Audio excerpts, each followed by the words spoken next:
Hi, I'm Keith Tebow from FRC Media. As we head closer to the November 2nd election, we're catching up with the two candidates running for mayor, and I'm pleased to be joined by incumbent Mayor Paul Coogan. Mayor, how are you? Thank you for joining me. I appreciate it. Doing well, Keith. Thanks for having me.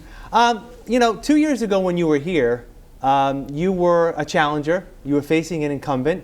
You're on the other side of it now. And I've asked you this before. Is it a different experience for you running now because you maybe have more people looking at a record that you necessarily didn't have 2 years ago? Right. Well, you know, obviously my record is a little bit tainted because of COVID, but at the same time, no, it's just running a campaign. We try to make sure we're always visible, we're out and about, and we run a traditional campaign in Fall River. We have events, sign holdings, door to door, phone calls when possible, and we keep moving, and that's the way I look at it.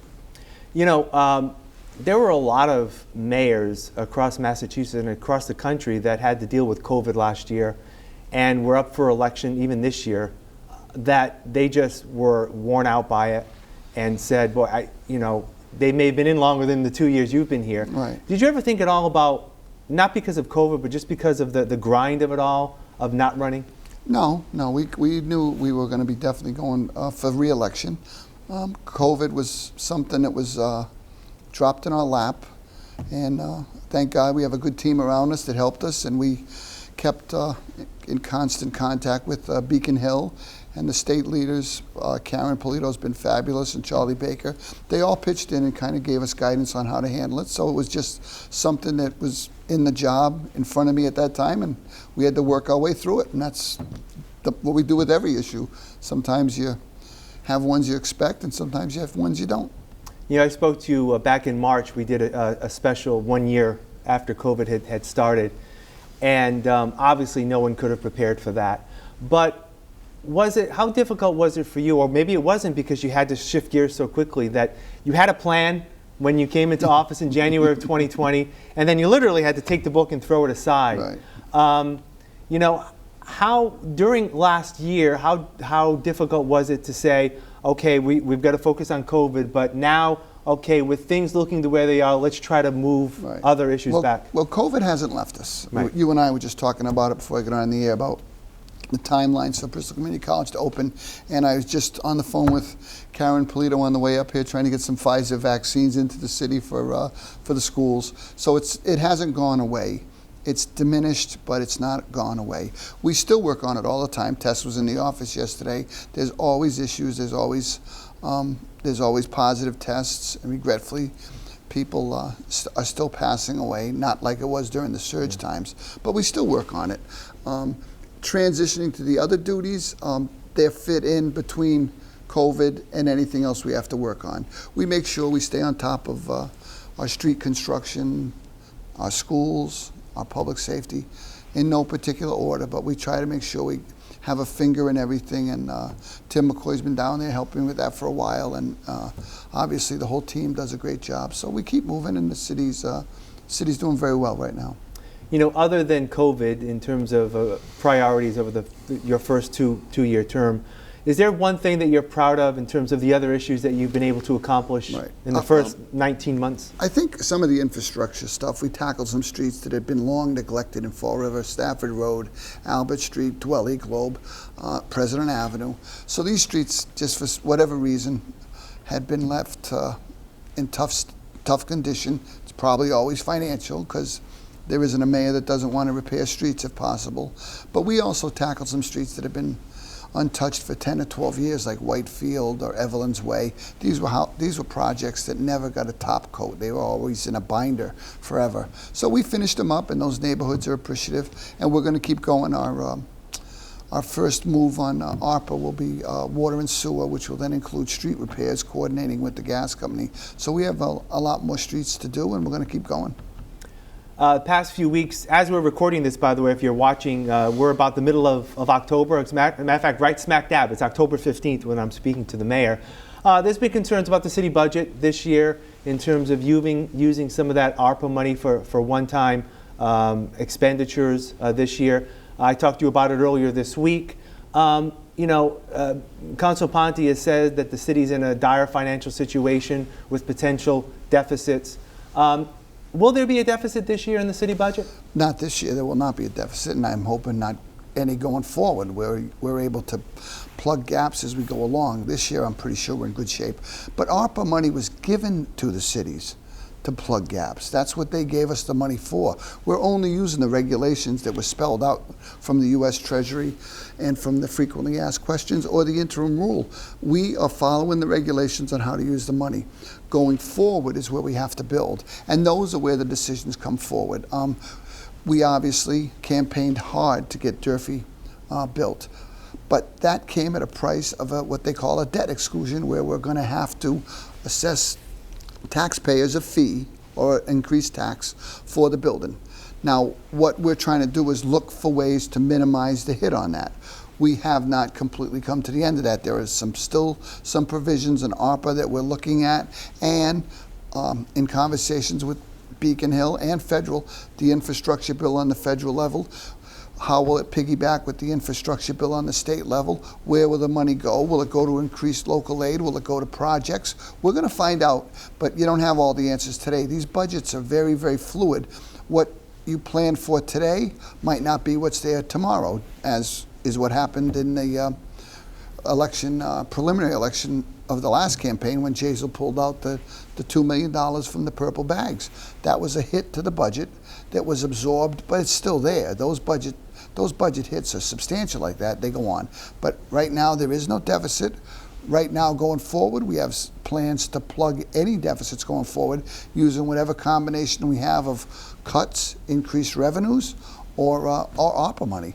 The people in the city deserve someone watching that budget that wants to work every single day, be a full-time mayor, not a ceremonial mayor, not somebody that's going to work part-time or worry about another position.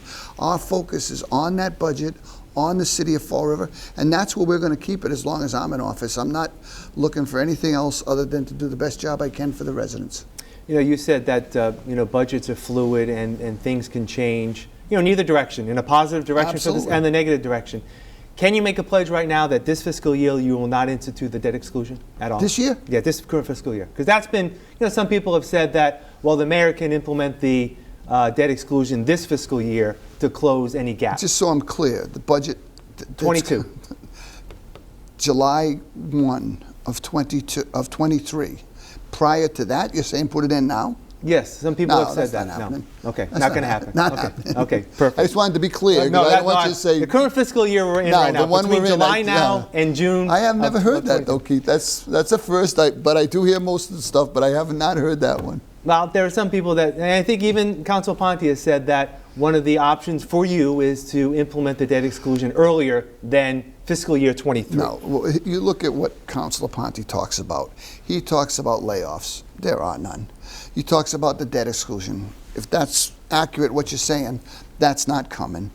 He talks about doom and gloom and scare tactics, and that's, I guess, the public was pretty clear in the preliminary that they like the way the city's going with me. We did very well, but we don't take that for granted. We start at zero, just like he did after the primary. But prior to that, when the primary vote came in, people liked the way we run the city. They liked what we're doing. His job is to make it look like things are bad in Fall River. They're not. If you look at how he ran his campaign, all we heard about for the first 3 or 4 months was plans. And now all we hear about is doom and gloom. Layoffs, debt exclusion, bad, have a special meeting, tear people up about, make them nervous about tax bills. No, we're not doing that. This city has to have a better way to have candidates run for office than just take them and say whatever you want, whenever you want about them, and hope they run for office. We need high-quality candidates that are going to be truthful and honest. Though the way this campaign is shaken out is very similar to other campaigns I've been in, but I'm going to try to stay on the high road as long as I can, and we'll try to be in first place at the finish line. And that's what I'm assuming Councilor Ponte's trying to do, but we just have two very different theories. I'm not going to run the city down. I'm not going to threaten people with layoffs. He doesn't, I don't know if he's ever been laid off. I worked in the school department. I got a layoff notice every year. They're horrible. And he makes it sound like he's going to be given layoffs. No, layoffs devastate families. Layoffs injure the city. Money, we're not doing that. And putting the debt exclusion in this year, I'm not doing that. I mean, I can tell you if he's talking about it, why doesn't he propose it for the city council? He can do it. Send me a resolution that you want the debt exclusion now. I'll see what you're talking about. I'm not doing it, but if they come up with enough votes to put it in now and that's the way they want to go, let them go. They haven't done that. They talk about it, but they haven't sent me anything.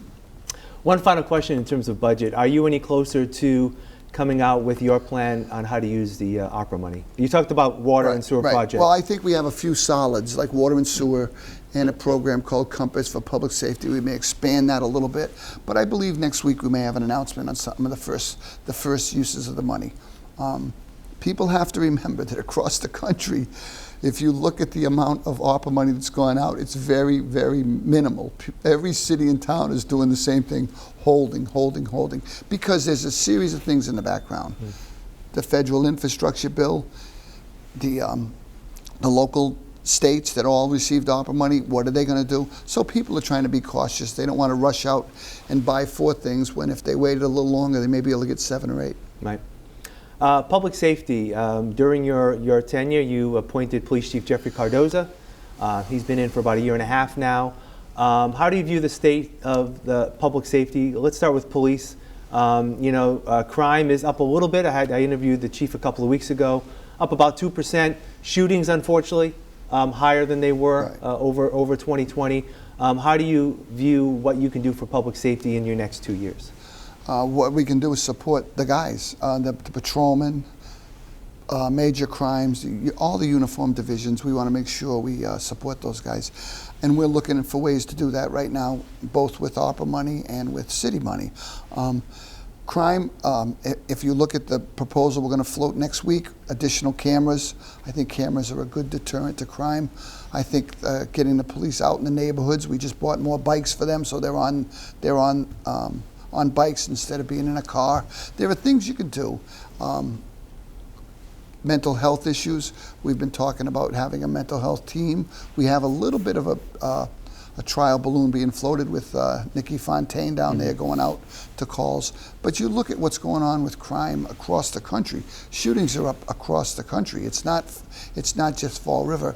I think we're still below the national average, but there's been an increase everywhere that I can find. Every morning I turn on one of the Providence stations and they start off with where someone was shot last night in Providence or Cranston, and we don't, we're not exempt from any of those kind of things. But in relation to public safety, support the police department, work with our with both our administration and our unions, and try to get people on the street. We do have a little problem with some additional cars and things, and we put some in the capital improvement. We'll buy 4 or 5 more, but we'll do whatever we can to keep crime to a minimum. I know in speaking with the chief, he's hoping to get, I believe the number is 11, new police officers through the academy this year, but he constantly says it's difficult as fewer and fewer people want to be police officers. I don't know how we address that. I don't know. I mean, what happened in the country socially with police officers all being painted with the same brush. Now, we know that's not true, but that's the way they were perceived. And what happened is it just kind of made the job not so enticing. We had, I think he told me at one point, we had 60 people sign up for a civil service test. In the old days, we'd have 300 or 400. So the pool of candidates you're drawing from is less. We couldn't even fill the last academy. We had, I think, 12 people for 25 seats. We need to fill those seats. We need to have a full complement of officers. That would piggyback on your last question about how to improve public safety, get policemen in there. And there are some things we're looking at to improve our recruiting and our ability to get people from other areas. On the fire and EMS side, you don't talk about that as much because you hear about crime in the city. Right. But is our level of support there where you want it to be? Is there room for growth in terms of personnel? Right. As well? Well, personnel, I think we can usually fill our fire academies to what we need, and there's another request for academy. It's going to start in January. We need to get a couple of more pieces of equipment over there. I think we have one coming on shortly. I think they call it a pumper truck, and then a ladder truck. But we'll look for ways to bring those in a little bit earlier if we can. There is some safety gear we tried to put through on the CARES Act for the men. It was rejected, but we'll keep plugging. We're trying to bring them up to having a multiple uniforms or safety materials, so when they go to a fire, they have another backup set if they get called out again right away. So we're working on a bunch of things for the fire department also, and hopefully EMTs will, down the road, we'll be getting a new building up there, and again, if I can help them with the trucks, the equipment, and some other things, we'll be fine. Shifting to education, you were on the school committee prior to being mayor, obviously a longtime employee of the school department at Durfee High School. The situation with the superintendent seemed to dominate over the past year. How's your evaluation thus far of Maria Ponce as interim superintendent thus far? I think Maria Ponce has steadied the ship. Things seem like they're going pretty well. I talk to her all the time. She's definitely got a handle on what's going on in the district. People like working for her. She's out and about. I was at the Viveris school last night for a thing, and she was down there, and I know she was meeting with some parents a little bit later after that meeting. And obviously, Maria is a Fall River girl. She knows her way around, and she's come up through the system from both the parochial schools to elementary, to middle, to high, to the superintendent's position. So she has a wide swath of knowledge in there. And as I said, you look for the skills. Coming off the issues with the former superintendent, we needed someone that had a lot of local knowledge and could steady the ship, and I believe she's done a good job at that, and I'm a big supporter of hers. You know, financially in the school department, excuse me, the district has seen an increase with the Student Opportunity Act funds starting this year. School department also getting its fair share of ARPA money. Are there any opportunities you'd like to see the school department take in terms of utilizing those resources, and maybe any specific initiatives you'd like to see the school department take part in over the next couple of years? Yeah, and I did talk to Maria about this.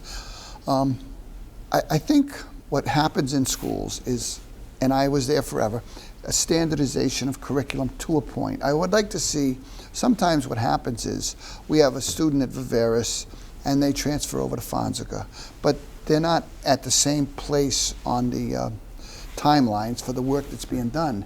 And I think that that could be a little bit of a gap we have. We want people to be, if they're taking reading grade 3 at Viveris, they should be able to almost pick up the same book and continue in if they transfer it to another school. Those are the things I look for. I look for a lot of professional development for teachers. Our teachers are highly trained as it is, but we're always willing to do more for them. And if we can get them the support they need, I think they'll all be better teachers. You have to remember, Fall River has over 10,000 students, and they come from a wide varieties of learning styles, and we have to try to accommodate all of them to the best of our ability. And I think things like that are happening in the schools. I know they are at Durfee. I've been in a couple of the elementary schools this year, and after the election, I plan on visiting them all. So we will definitely follow up on that. But I think the schools are going in the right direction.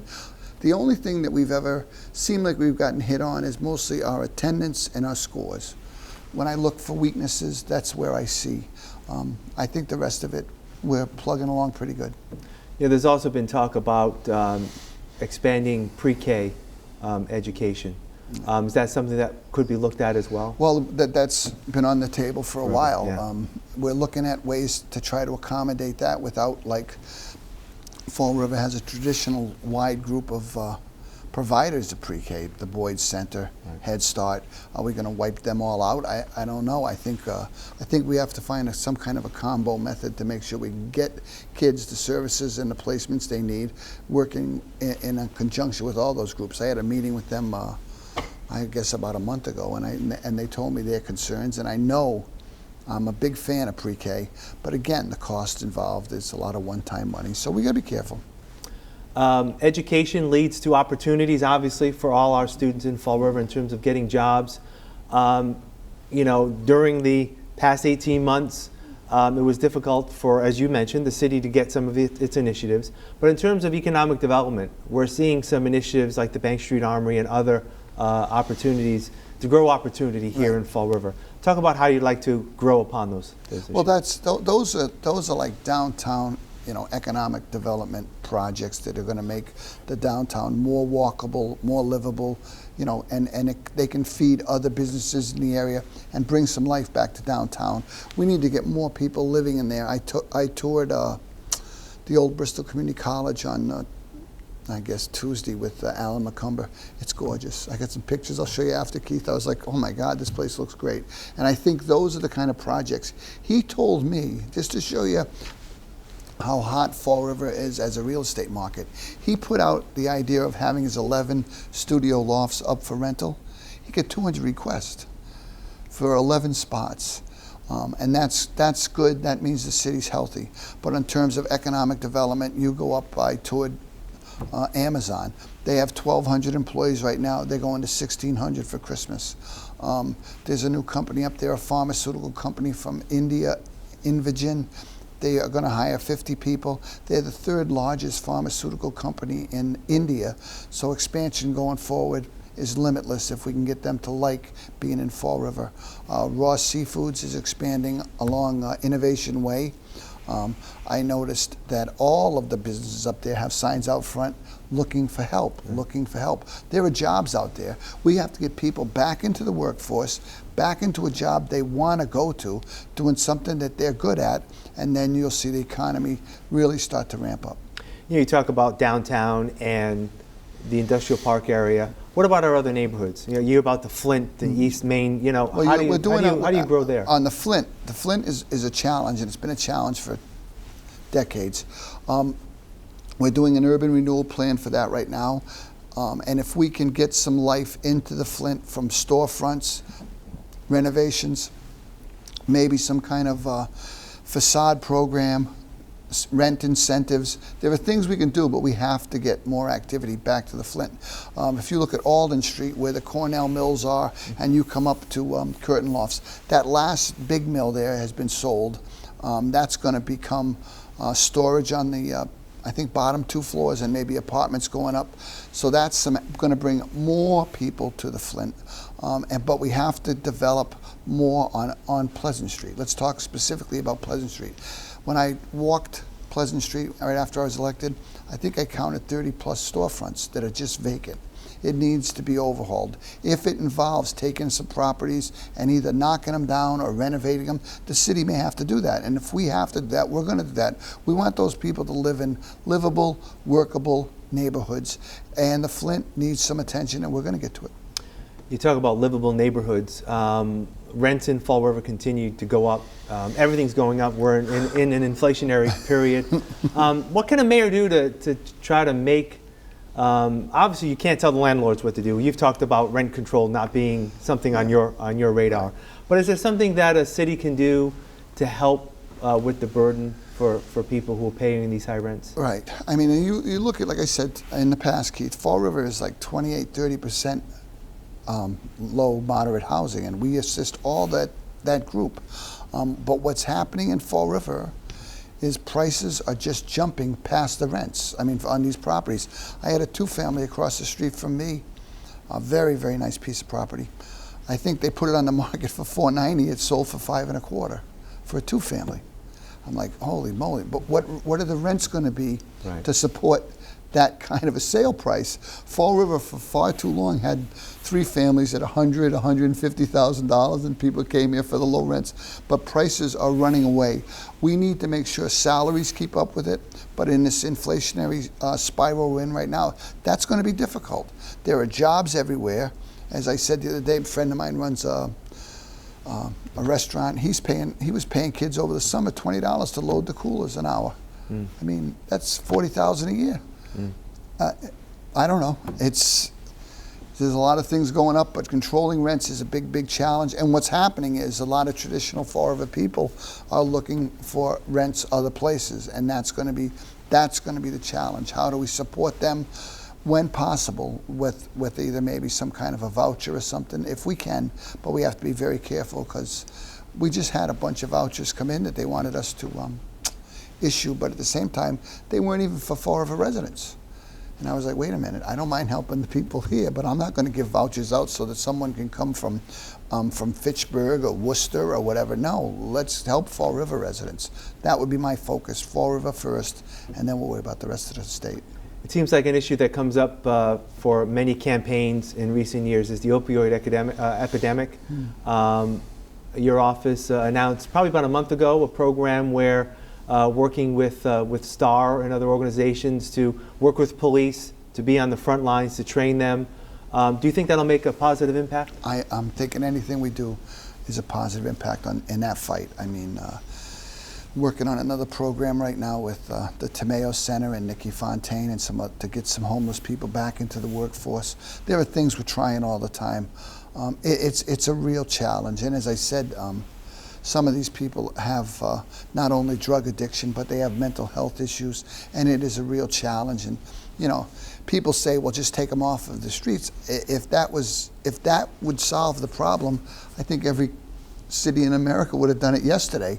But that's not how you deal with this. It's a very difficult issue, and we're going to keep slugging away. Our SAMHSA grant with the $2 million over, I think it's 4 years, that should give us some additional supports in the city. I was at the River to Recovery on Pleasant Street the other day talking to Kevin.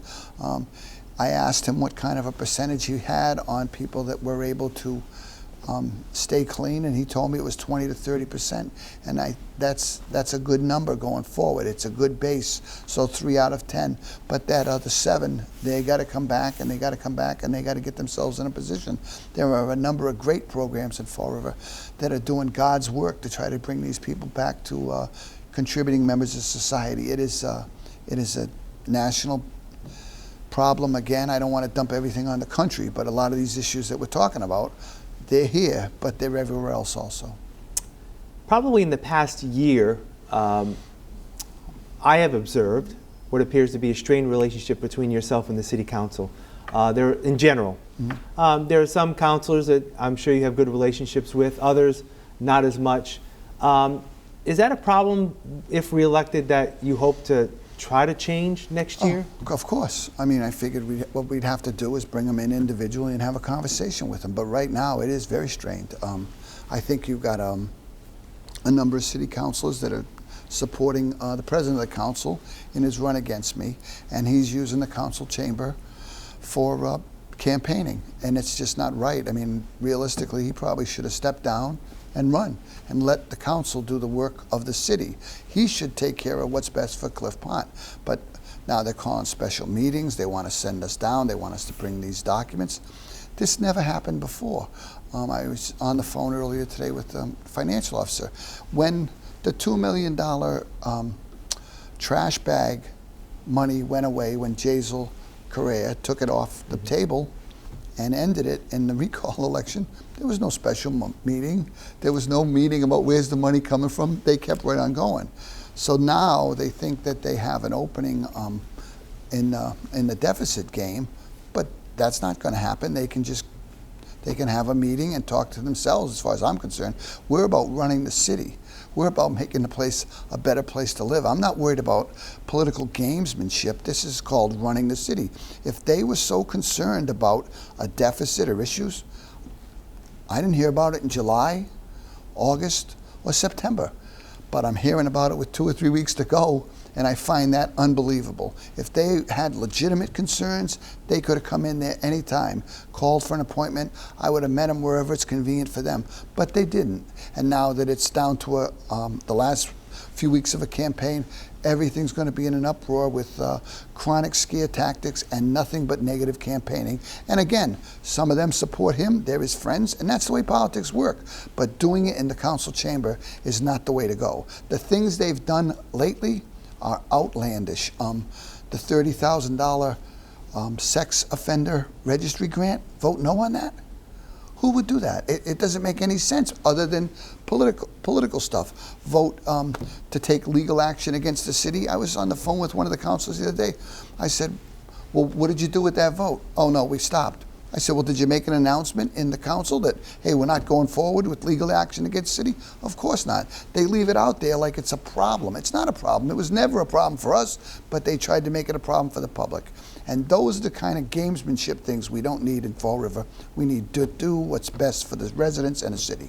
If elected, are you going to sort of extend another olive branch to say, let's you know, what's done is done, let's move forward? No, this is going to go to November 2nd, and then whoever wins is going to be the one that's going to have to work with what's the new council, the new school committee, whoever's elected, or whoever's there, whoever leaves, whatever. But they got to be able to build some bridges and get the city. This isn't the way government's supposed to run. You're not supposed to use the council chamber as a campaign platform, and you're supposed to work with the mayor, and I will gladly work with any of them. What about the general tone in the city? You've been campaigning and you're out there all the time. What are you hearing in terms of city residents, in terms of the state of the city? I'm hearing a lot of positives. People have to understand that I am out all the time. I'm not out now because we're in a campaign. I'm out all the time. I'm out all the time. When I was on the school committee, I was out all the time. When I'm in the mayor's race or as mayor, I'm out all the time. That's what I do. I like to be out amongst the people, and people are extremely positive to me. We used to have a little contest where you'd see how many people threw fingers at you when you were holding signs. We haven't had one all year. We haven't had one all year. We've had a couple of thumbs down, which go, but we haven't got the fingers, so we're doing fine. I look at it that way. We're in a good spot, and when you go door to door, people are very, very kind to me in this city because they know my focus is the city. I don't have any of these distractions. I work to make the city a better place to live, and I'll do it for as long as they vote for me. Final question. I'm asking both candidates this question, sort of as a personal question to get to know Paul Coogan a little better. What's one thing that the people of Fall River may not know about Paul Coogan? I ran 8 marathons, and maybe they wouldn't know that. I ran Boston a few years. My best time, I finished 24th in Newport Marathon in 2:35, and I think those skills that you develop when you can run 26 miles do you a world of good in the job I'm in now. If you can grind it out for 26 miles, you can grind it out in this job. So what do you hope to do between now and Election Day? What's your focus? Our focus is just to keep meeting people as much as we can, get out, talk to the residents, make sure that we counterbalance. It's Halloween, so I guess that's where my opponent's getting his scare tactics from. But we're going to tell people that there's a lot of good things going on in the city. We're going to be able to get a lot more accomplished in our second term, and we need their support. All right, Mayor Paul Coogan, thank you for joining me. Good luck on the election. I appreciate it. Thanks, Keith. All right, and thank you for joining us, and please make a point to vote on November 2nd.